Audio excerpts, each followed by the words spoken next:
first of all, we don't suspend the services of the canal. We're still working in parallel with the actual canal, which is, of course, shorter, and in depth and dimension, it's going to be expanded by the new model.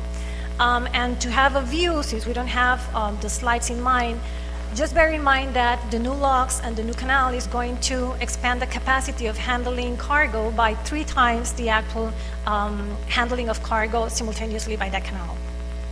With the basin system, one of the main issues as well is that we are being able to reuse the water, because we use clear water and clean water for the use of that canal.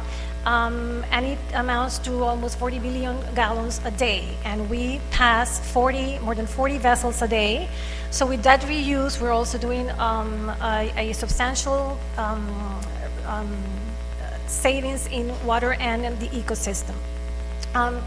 The third and most important issue as well is that since we have not suspended the use of the actual canal, what we're doing is making efficient the construction of the new and parallel draggings and works without affecting the actual trade of the trade going through one side of the other.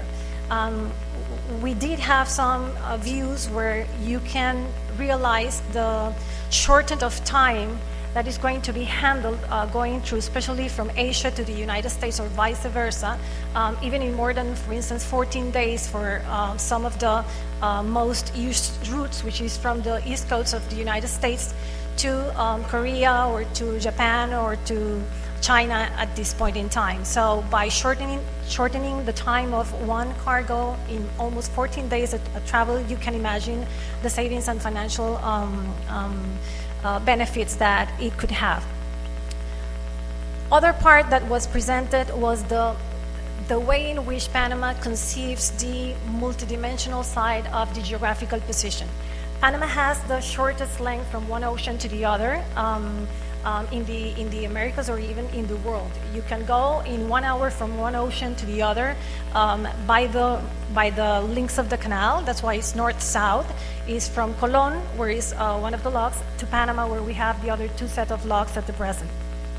So with this structure and geographical benefit that we had, what we have done is enhance it, and not only through the maritime route, but by the railroad, which does the same travel from north to south, and by several issues of clusters that we have developed in order to make cargo, international shipping, and logistics a wholly integrated matter that has been developed to serve not only trade, but air transport. We have the 5 main fiber optics telecommunications cables in Panama, and the airline, which travels more than 40 routes a day from the Panama International Airport. So this is to say that what we're doing is making sure that with this expansion that will triple the capacity of the cargo, we are preparing as well to have the same kind of enhancement in the other rest of the multi-modal transport and services as value added to this transport and the services of trade to the world.